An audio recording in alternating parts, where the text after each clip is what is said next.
Magandang araw, magandang hapon at magandang gabi sa ating mga kababayan sa iba't ibang panig ng mundong ito. Siyempre sa Luzon, Visayas at Mindanao. Muli po nagbabalik Coach Oli News PH o Coach Oli na lang ha. Tayo hindi po nakapag-vlog nitong weekend. Actually, Sabado meron tayong vlog. Sunday lang wala. So nag-break lang tayo. Siyempre, kaya kailangan meron din tayong day off. No? Pero muli, magbabalik tayo ha. Sana po sa pagpasok niya pa lang, i-like niyo po agad itong video na ito. At huwag pong kakalimutan doon sa mga hindi pa po nakasubscribe sa channel na ito, Coach Oli po, mag-subscribe po kayo. Hit the notification bell nang sa ganun din po, tuwing magkakaroon ako ng vlog, i-inform kayo ni YouTube na meron akong bagong video. So sa ganun, sana po masuportahan niya. Okay? Hindi na po natin pagtatagalin. Ito po ang ating magiging topic ngayon. BBM, aaregluhin ang problema ni Lisa. Torre, nadulas, nilaglag si BBM. At BP Sara, ito, importante ito, binanatan si Abante. Okay, dediretso na po tayo agad-agad sa balita dahil kay Coach Oli, bida ang balita. Eto po, pag-usapan natin yung pagpunta ni BBM sa Amerika at ang layunin, aregluhin si Lisa. Makailang beses nang nakabisita si Pangulong Bongbong Marcos sa Amerika mula nang maluklok sa pwesto. Pero ang pagbisita niya ngayon ay unang pagkakataon ding may tinanggap na Southeast Asian leader si US President Donald Trump matapos ang ikalawang panalo nito. Okay. Diyan muna tayo ha. Una, matagal nang bumibisita si BBM sa Amerika. Pero ngayon lang niya talagang makakausap itong si Trump at kauna-unahan, ulitin ko, first, kauna-unahan na Southeast Asian na presidente ang naimbitehan. Importante po yan. Bakit? Mamaya. Dalawang panalo nito. Sa kanyang official visit, pinatira siya ni Trump sa makasaysayang Blair House, guest house para sa mga bisita ng US President na katabi ng White House. Pangalawa, mamaya alisin natin dyan sa pulis, maka-add suitability na naman ako. Pangalawa, pinatira siya sa Blair House. Okay? Historic to dahil ito ay katabi ng White House. At diyan, pinatitira o pansamantala.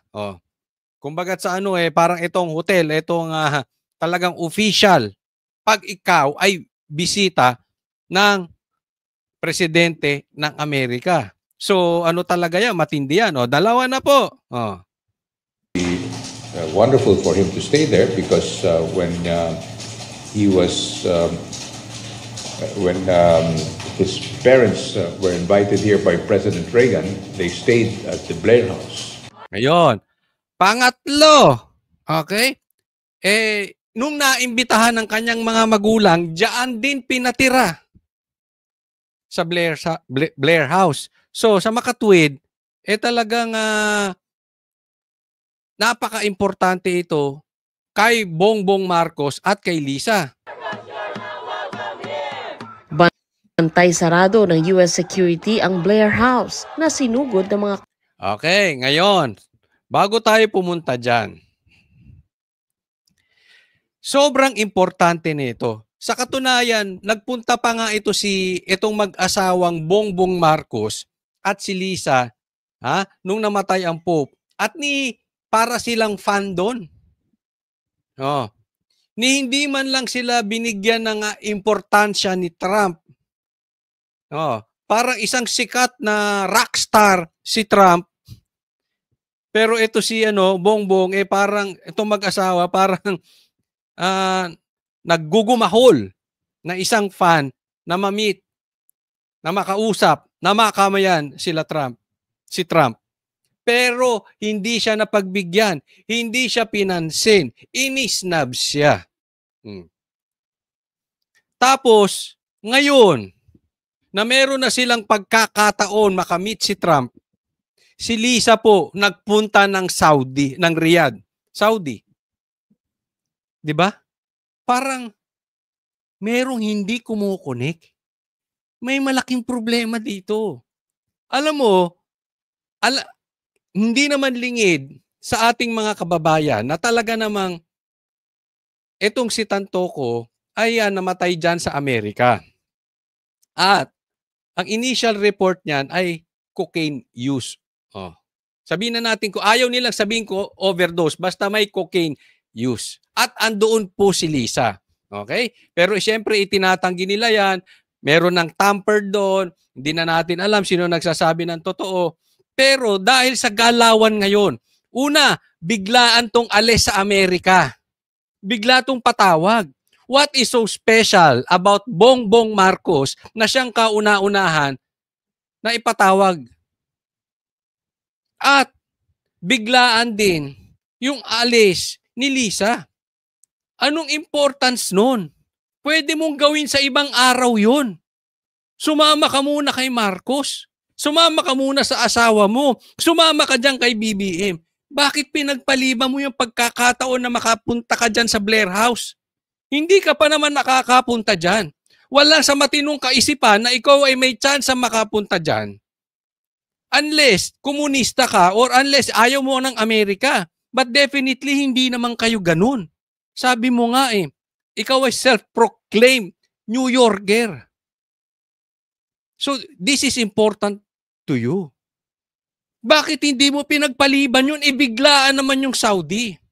Diyan pa lang nakikita natin na meron sila talagang problema sa Amerika.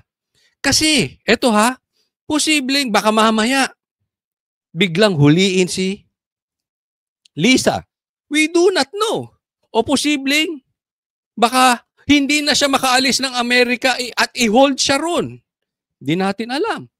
O baka mamaya bigla siyang ipatawag, hindi siya makasagot. Hindi niya alam kung ano isasagot niya. Bakit na-delay yung pag-report nila doon sa namatay? Bakit hinayaan nilang may cocaine? Maraming question, hindi natin alam. So sa madaling salita, kitang-kita na on the side of Lisa, kung babasahin natin yung sitwasyon, may guilt on their part. Hindi nila maitatanggi yan. Di po ba? Alisin natin dito kasi baka ma-suitability tayo. Hindi po ba? Parang something is missing. Kakaiba tong galawan. Nakikita nyo ba?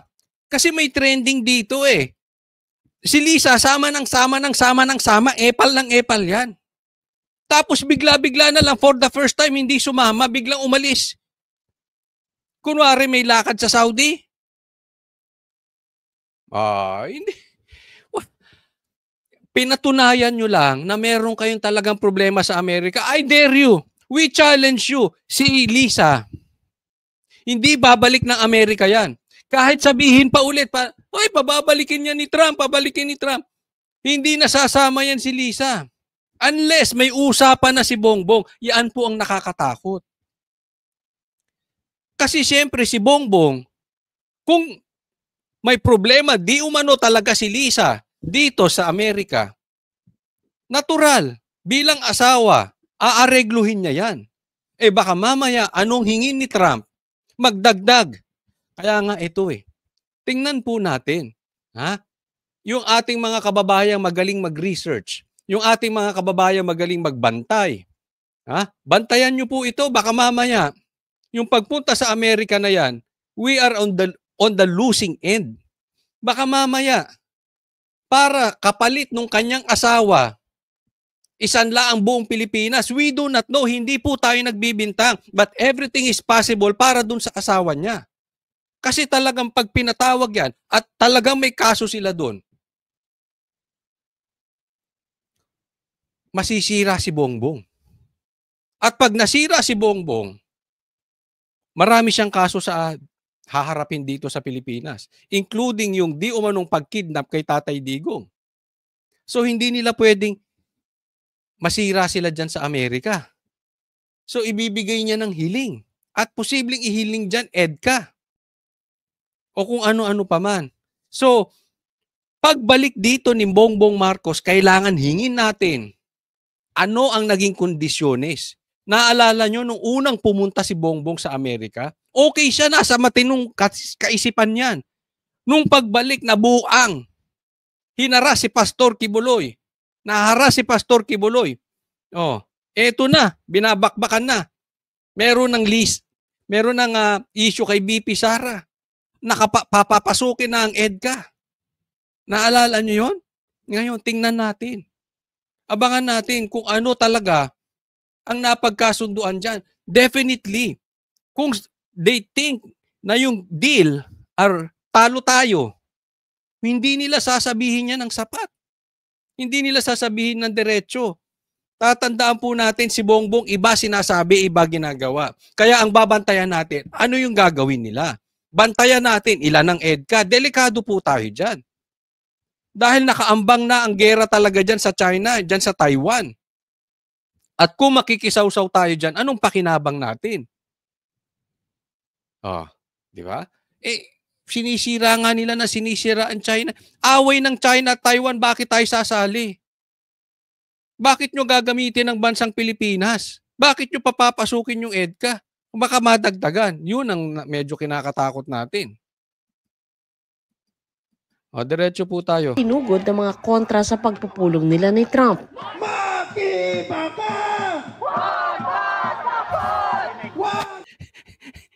Alam nyo, ako allergic sa mga ganitong sigawan eh. Yung makibaka, huwag matakot, ipaglaban ang Pilipinas. Komunista. Hindi ko kayo pinagbibintangang komunista ha. Baka kasi meron napapahalo dyan na mabuti ang puso. Okay? Pero, hindi nyo alam yan ay pangunguna ng mga komunista. Yung mga ganyang galawan. Naku, wag nga tayong maglokohan. Alam na alam ko yan eh. Ikinukwento rin sa akin ni Ka Eric yan. Kaya kinakabahan ako pag magkasama kami dyan sa Amerika dahil yung sigaw niya, yung mga sigaw niya. Alam naman natin, inamin naman ni Ka Eric na dati siyang miyembro niyan, di ba? At alam niya yung style niya. Kaya mga pasigaw-sigaw na, makibaka, huwag matakot. Naku. Pansinin nyo sa mga estudyanteng nagrarally, ganyan. Iingatan po ninyo ha. Ito ay paalala ko lang sa inyo. Kung yung mga anak ninyo nakikisali-sali na sa rally at ang mga sigawang ganyan at mga galawang ganyan, nako, that is a red flag. Baka pula yan. Red flag yan. Delikado yan. Bantayan po ninyo. Hindi ko po ako nagbibintang. But definitely, kung anak ko pasigaw-sigaw ng ganyan, at ganyan na ang tono, makibaka. Nako. Mag-iingat po tayo dyan. Yung rally ng rally, pinag-aral kayo ng anak nyo, mag-aral kayo doon. Anong alam nyo sa politika? Diba, hindi ko minamaliit sa mga yan, but sa atin, there is a time for everything. Hindi mo pwedeng pagsabayin yung pagkain at paliligo. Kayo mga estudyante, mag-iingat kayo. Marami na pong nabubudo lang mga komunista sa atin. Baka hindi nyo alam, sinisira niya ng bansa natin. At yan ay may kulay sa Pilipinas. Sige, ilagayin po ninyo sa comment section. Alam kong alam ninyo, ano ang kulay ng mga supporter ng mga komunista. Lagay nyo dyan. Diba? Mahirap naman, mapagbintangan tayo, red tag. Diba? At least mabasa nila, nako, ito pala yung ginagawa. Ilagay ninyo yung galawan, pakilagay ninyo yung mga kidnapping, yung mga mind conditioning nila sa kabataan, pakilagay ninyo dyan. Nang sa ganoon, mabantayan yung mga anak. Napakadelikado niyang mga sigawang ganyan.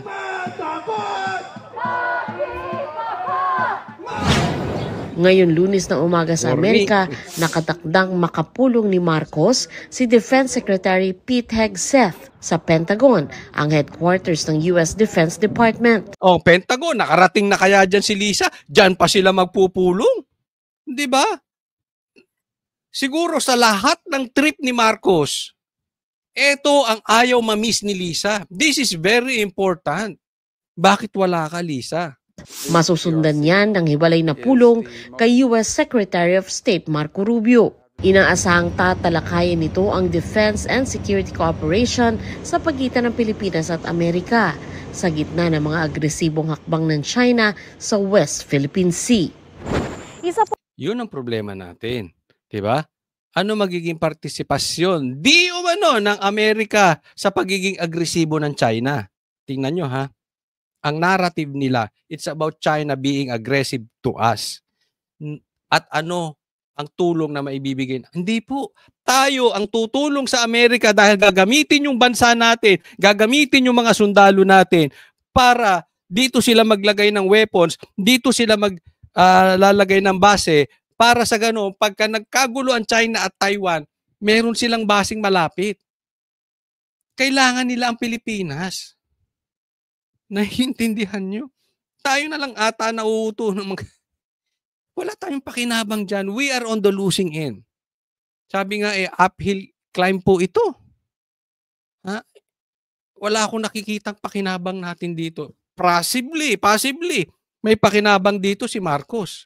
Sa pag-uusapan dito yung 20% tariff na ipapataw ng Amerika sa mga produktong papasok mula sa Pilipinas. Yan, pag-uusapan daw din yung 20% tariff. Okay? Hingin natin ang resibo niyan. Kasi posibleng mangangako na naman yan si Marcos nang wala namang aksyon. So, lahat, pansin nyo si Marcos, lahat ipinangako sa Pilipinas. Kulang na lang, ipinangako niya yung buwan dadalhin dito sa Pilipinas. Alam niyo yung manliligaw yung buang? Dito yung may mga girlfriend, may mga asawa. Yung nanliligaw sa kanila. Ang daming pangako. Nung napangasawa na, naging boyfriend na. Nakuha na ang gusto sa kanila. Yung pangakong buwan, hindi na ibinigay. Ganyan po si Bongbong. Sabi, Coach Oli, ganyan ka din. Excuse me po, hindi ako ganyan. Hindi ako mahilig mangako. Ako ang pinapangakuan. Joke lang po. Pero ganyan po si Bongbong, di ba? Sabi niya walang EDCA. Sabi niya 20 pesos na bigas. May natupad pa. Pati nga yung unit team niya hindi natupad eh. Ang gulo-gulo nila, di ba? Sabi pa niya BFF niya self-designated siyang BFF ni BP Sara. Anong ginawa kay BP Sara? Kinidnap yung tatay. Pina-impeach si BP Sara? Meron bang ganung pambihira? Kung ang BFF ko, ang best friend forever ko, pakikidnap yung tatay ko, loko-loko ka. Ano ka? Ha? Niloloko mo ko, budol-budol. Meron bang ganung best friend? Meron bang ganung best friend forever, papakidnap mo yung tatay? Loko-loko yung best friend yung ganon. Pagka may meron kayong ganyang best friend, tuktukan nyo ng mic. Tapos pinakidnap yung tatay nyo, pinakidnap sa NPA, sa kung saan kani-kaninong sindikato. Nakaw, mag-iingat kayo dyan. Budol yan. Sa pag-asang makabubuo ng trade agreement na makakabuti sa dalawang bansa. Para magkatugma yung relationship, kailangan tama lang for both sides. So we have to always think on those bases. Tama ang both sides? Maganda yung sinasabi mo. Basta totoo. Pero kung bulahan yan, huwag nyo kaming gaguhin. Okay naman, tama tayo doon. Fair enough. Tama for both sides. Anong pakinabang natin sa EDCA? Huwag nyo sabihin na, hindi, kahit hindi sila nagbabayad ng renta, okay lang kasi pinoprotektahan tayo sa China. Naku, niloloko nyo Pilipino, wag ganun ha. Now, hindi na pwede yung anong pwede natin makuha sa isang bayan. Pagbibida rin Malabo yan. Brad, malabo yung sinasabi mo na tayo pa makakalamang sa US? Sa tingin mo, ganyang kabobo si Trump? Sa tingin mo, ganyang katalino si Bongbong Marcos na mabobola niya si Trump na makakalamang pa tayo sa US? That is a long shot. Parang pinaglaban mo ako tsaka si Michael Jordan sa basketball. No way ako mananalo. Ganyan po ang agwat ni Bongbong Marcos tsaka kay Trump. Paano niya mauuto yun? Na tayo makalamang. Ikaw naman, parang hindi ka tumanda sa politika, para ka namang walang utak para sabihin mo yan. Imposible yun. Hindi na po kami nag-e-expect. Basta wag lang ibigay ni Bongbong Marcos ang Pilipinas. Wag kang pauuto dyan. Okay na yun. Kahit nga lang patas eh. Actually, pati yung patas lang, malabo pa yan. Pero long shot na sa mga galing napulot yan, Brad, yung sinasabi mo. Wag na tayong mag-expect ng tayo pa, wow! Ano ka? Saan ka ba pinanganak, Brad? Ni Romualdez, maganda ang pagsisimula ng ugnayan ni na Trump at Marcos mula nung mag-usap sila sa telepono matapos manalo si Trump sa eleksyon. In that phone call, as you probably may recall, President Trump recalled his meeting Mrs. Imelda Marcos, the mother of the president. And that basically set the tone. That personal connection obviously is significant. And alam mo, pinagmamalaki nila that there's a connection with Trump and Bongbong. The more nyo ipagmalaki yung meeting niyang dyan, the more questionable. The more na nakakapagtaka bakit hindi kasama si Lisa. At the more na nako-confirm yung bulilyaso na ginawa ni Lisa sa Amerika at yaan ang tunay na pinunta ni Bongbong Marcos dyan na aregluhin yung problemang yun. Diba? Takda rin makipagpulong si Marcos sa mga business leaders dito, kabilang dyan mula sa semiconductor industry, mga interesado sa Luzon Corridor, mga nagpaplanong mag-expand na negosyo sa Pilipinas, maging yung may mga malalaki ng negosyo sa bansa. Anong alam ni Bongbong dyan? Na huwag naman tayo magloko. Pambihira, niloloko yung mga... Anong kinalaman ni Bongbong sa mga ganyan-ganyan? Anong alam niya sa ekonomiya?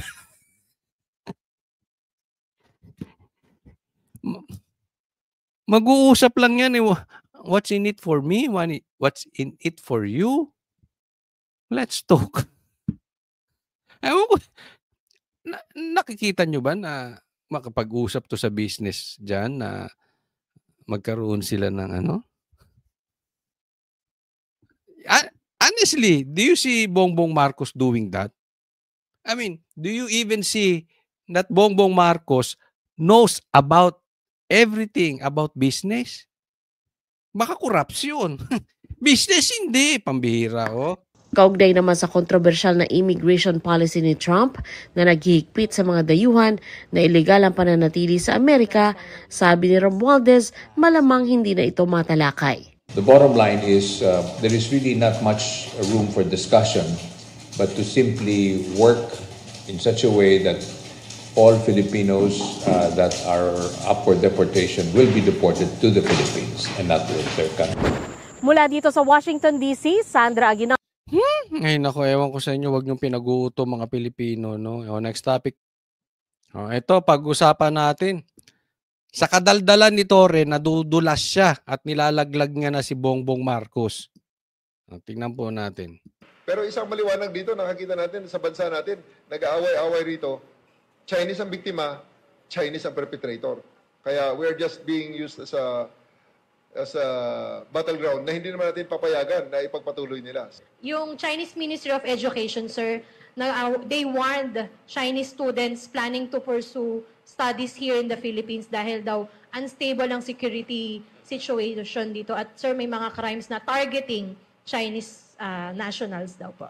Yung Chinese Ministry of Education, sir, they warned Chinese students planning to pursue studies here in the Philippines dahil daw unstable ang security situation dito. At sir, may mga crimes na targeting Chinese nationals daw po. Well, we always value and respect the opinions of other people, whether they are in our country or outside of the country, whether they are Philippine nationals or foreigners. Sa ngayon, is that from the Chinese authority? Kaya, di ba? Statement. Diyan ang gusto kong i-kuan lang. Gusto ko lang i-emphasize. Well, at the end of the day, nakita nyo naman sa ngayon, maraming propaganda, maraming naglalabas ang mga statements designed to shape a narrative. But now, even with the arrest of Baolong, nakita namin kay Baolong, kasama niya si Gong Wenli, yung babae na negotiate during sa Ansuntan.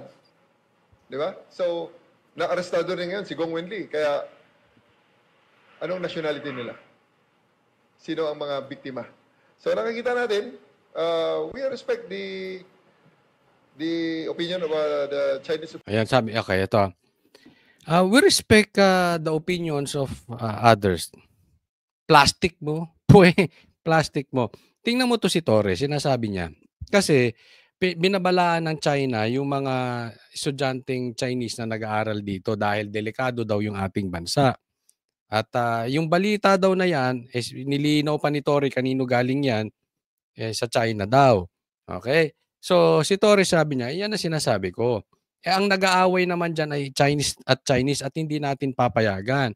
Pero yan po ang gusto nilang lagi niya.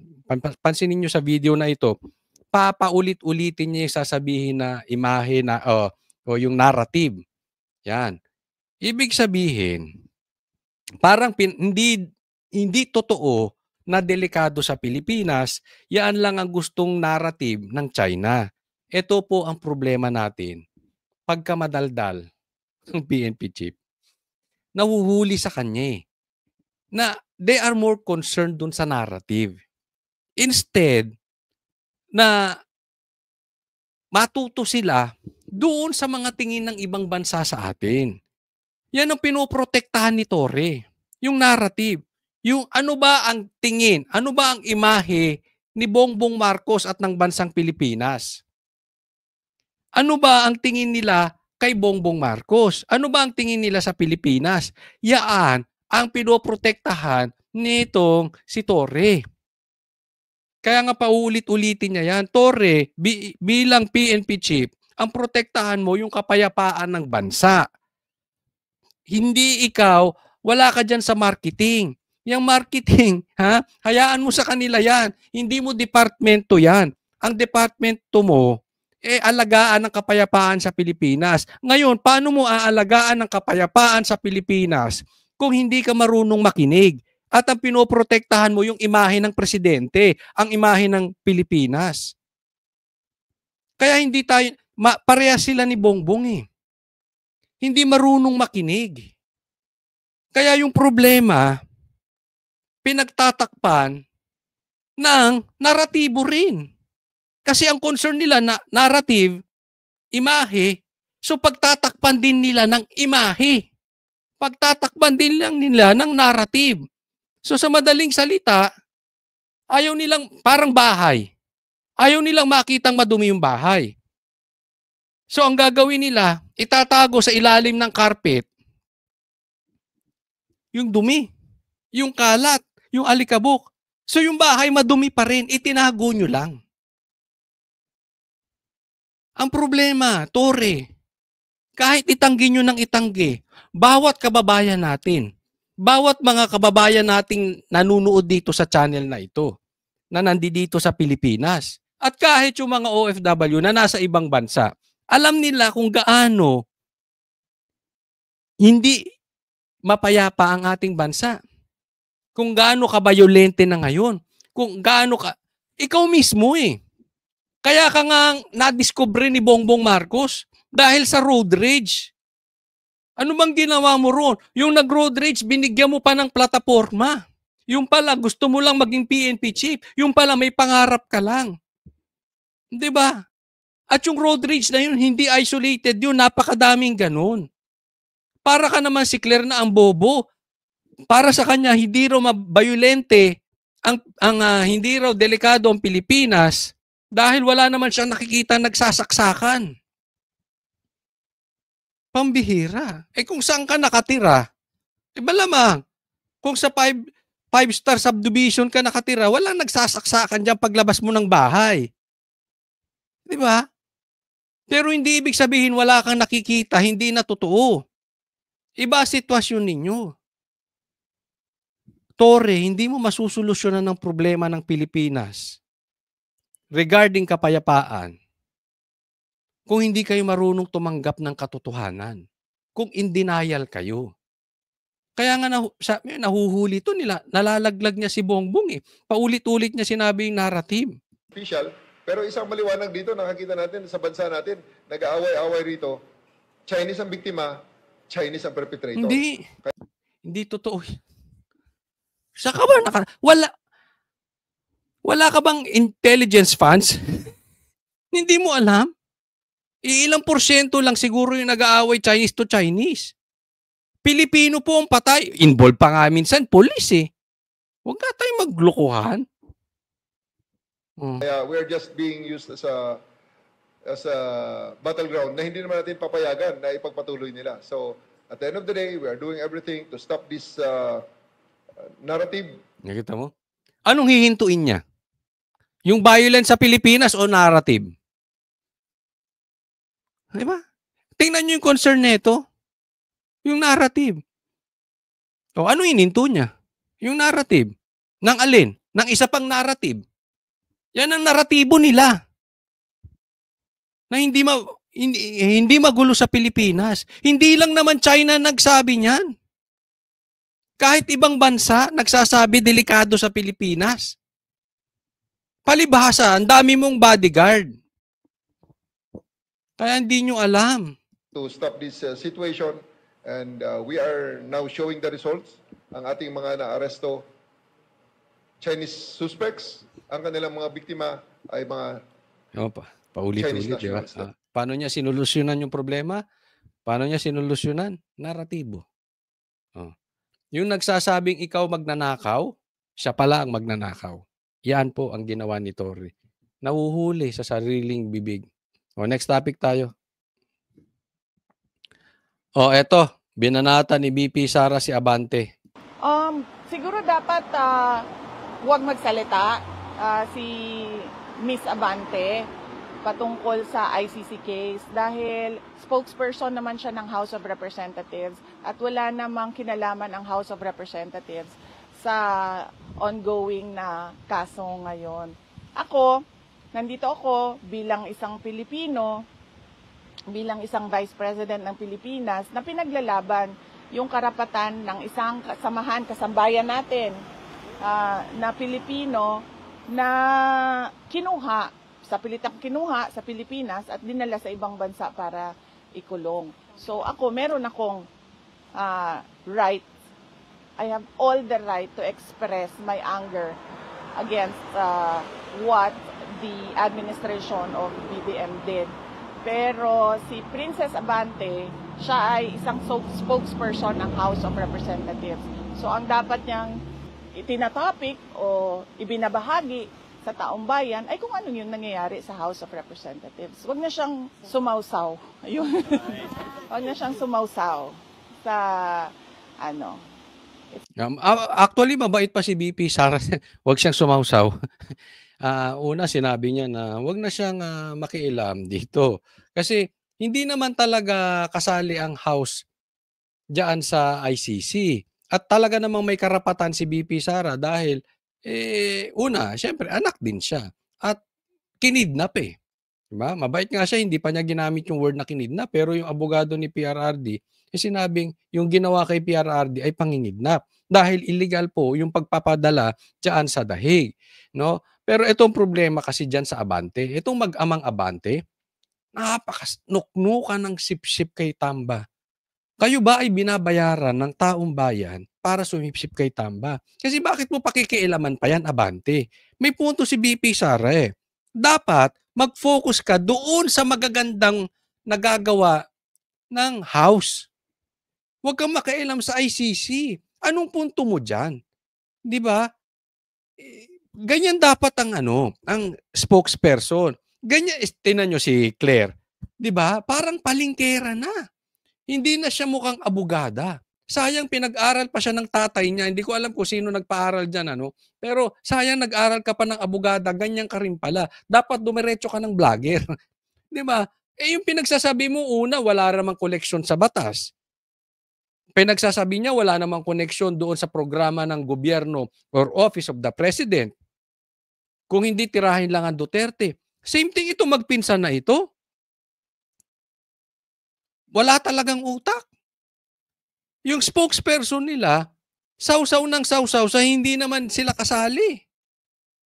Wala namang ini-explain about doon sa mga magagandang plataforma ng Office of the President, ni Claire, Office of the House o HOR. Yun ang sabihin mo, Abante, wag na princess, hindi talaga bagay. Abante. Di ba? Kaya tuloy napipitik kayo eh. sayang yung ano nyo, sayang yung kung meron man kayong talino, mumukha kayong tanga dahil pinipilit nyo yung hindi po pwede. Kitang-kita pagka professional lang nakakinig sa inyo, talaga nagmumukha na kayong tanga. So wag na kayong makialam, wag na kayong sumawsaw kung hindi naman kayo kasali, 'di ba? Eto tingnan niyo. Minsan may mga galawan din ng spokesperson, eh. Dalawa 'yan, either utos 'to nung kanilang bossing or may dagdag bawas sila. Dinadagdagan nila nang sa gano'n magkaroon sila ng ano, ng ganda points. Parang pogi points, ganda points do'n sa kanilang bossing. They are trying to please their bossing. So nagbibida-bida. So kahit hindi naman kailangan sabihin, hindi naman kailangan anuhin, since yung kanilang bossing ay galit sa Duterte, basta pitik lang sila sa Duterte para lang matuwa yung mga bossing, baka may bonus. Tanungin ko kayo ulit, sa tingin ninyo, kada pitik ba nila may bossing? Kasi may bonus? Kasi may sinabi yan na na-discuss natin yan sa SMNI na may siniwalat si Magalong patungkol diyan sa kamera. Bawat hearing daw may mga bonus, 'di ba? So, uso. Kung susundan natin yung ganong sinabi nila Magalong, bawat galaw diyan ay may bonus. So, siguro pitik ng pitik to si Abante kaya sawsaw ng sawsaw. Ganon din yung tatay, eh. What do you expect? Like father, like daughter. Ano ba yung tatay? Pitik ng pitik. Talo na nga. Pinagpipilitan pa yung sarili. Pitik pa ng pitik. Baka may bonus. Tanong lang yan, ha? Ano sa tingin ninyo? May bonus kaya itong mag-amang Abante? Kaya pitik ng pitik? Next topic po. Ito, pag-usapan natin itong bail ni Pastor Kibuloy. Hindi pinagbigyan ng Pasig City Regional Trial Court Branch 159 ang hiling ni Apollo Kibuloy at 5 pang kapwa-akusado sa kasong qualified human trafficking ang hiling na makapagpiyansa. Ayon sa hukuman, napatunayan ng prosekusyon na mabigat ang ebidensya laban sa mga ito. Isang witness at biktima lang ang naipresenta ng prosekusyon sa pagdinig sa petition for bail ni na Kibuloy. Ayon naman kay Attorney Joanna Paula Domingo, isa lang ang napresenta. Naipresenta ng prosekusyon sa napatunayan ng prosekusyon na mabigat ang ebidensya laban sa mga ito. Isang witness at biktima lang ang naipresenta ng prosekusyon sa pagdinig sa petition for bail ni na Kibuloy. Ayon naman kay Attorney Joanna Paula Domingo, abogado ng isa sa private complainant, nagpasalamat sila na hindi pinagbigyan ng hiling ni Kibuloy na pansamantalang makalaya. Nangangahulugan niya ito na malakas ang ebidensya laban sa KOJC leader. Tingnan natin, ha. Alam nyo, meron akong balita dito na hindi ko pwedeng ikwento sa inyo kasi baka medyo delikado, no? So, ayaw natin i-topic. Pero may mga sitwasyon, sabihin na lang natin, na kitang-kita mahina yung kaso laban kay Pastor Kibuloy. In the future, may ipapakita ako sa inyo. I-explain ko sa inyo to prove my point na mahina talaga ang kaso laban kay Pastor Kibuloy. So, deserving siya ng bail. Pero, alam naman natin, ako noong una, kinukwento ko ito eh. Sabi ko, alanganin ako dyan. Kasi, kahit sobrang tino ng judge, tao pa rin yan. Natatakot pa rin yan. Naalala nyo, may nanakot dito sa judge. At galing mismo sa kanila yan, ha? Sila mismong naglabas ng report na may pananakot na ginawa. Hindi nga natin alam kung itong pananakot na ito ay galing sa kabilang kampo para talaga maghatol itong judge laban kay Pastor Kibuloy, or again, yun ang palalabasin nila para hindi mapagbigyan ang bail ni Pastor Kibuloy. Pero kung titingnan po natin yung paglabas ni alias Rene, very possible po talaga na merong takotang nangyayari. Dahil ginawa po yan kay alias Rene, na talaga sila ay nagtatanim witness.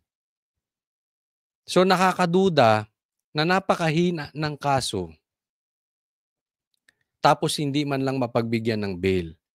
And wala sigurong nasa matinong kaisipan na maitatanggi na itong ginawa kay Pastor Kibuloy is just a political harassment. Hindi naman kaila sa lahat na isa sa pinakamalapit na kaibigan ni PRRD si Pastor Kibuloy. So it doesn't mean na hindi siya mapagbigyan ay malakas na ang kaso laban sa kanya. Same thing kay PRRD. Ang daming hingiling ni PRRD hindi mapagbigyan. It doesn't mean malakas yung kaso laban kay PRRD. Hindi. Malakas lang talaga yung gobyerno ngayon. Sabi nga ni BP Sara, may sabwatan pa ang ICC at ang gobyerno natin. Could you just imagine? Kung merong influence ang gobyerno natin sa ICC, how much more dito sa Pilipinas?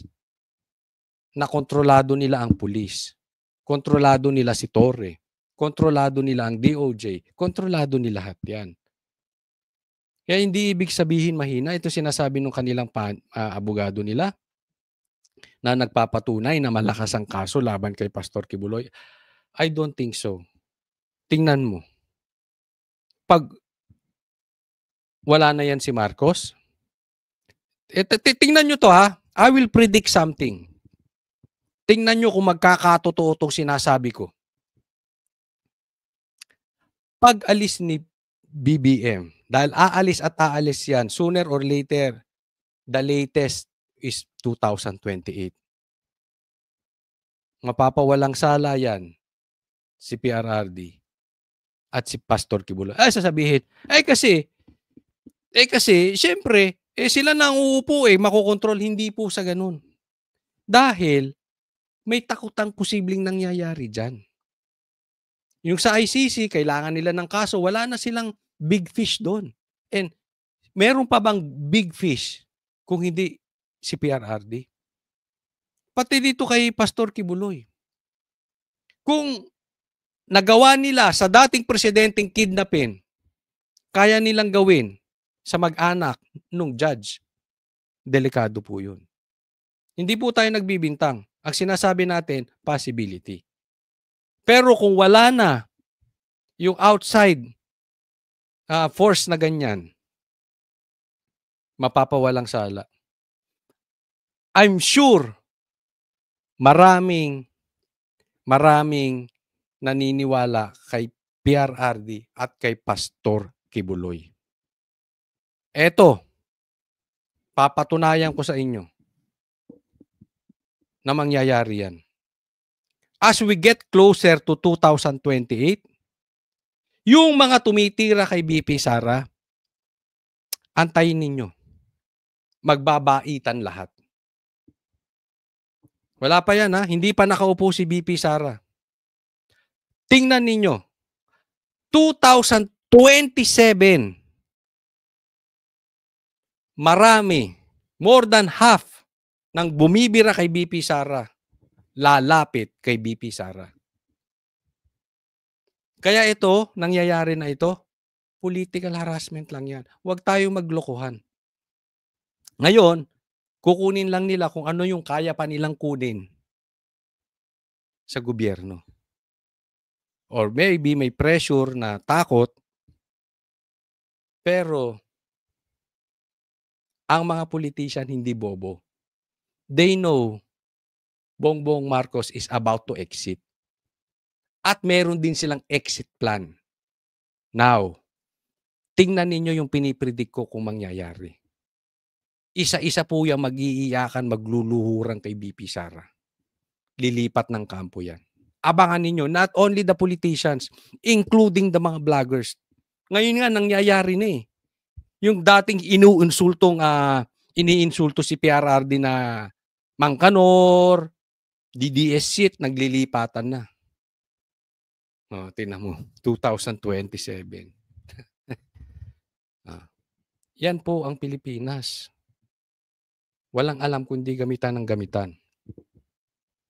Abangan po ninyo. Huwag pong kakalimutan, i-like po tong video na ito. And sana doon sa mga hindi pa po subscriber, subscribe po kayo. Muli po, maraming salamat sa inyo lahat. God bless everyone. Coach Oli po.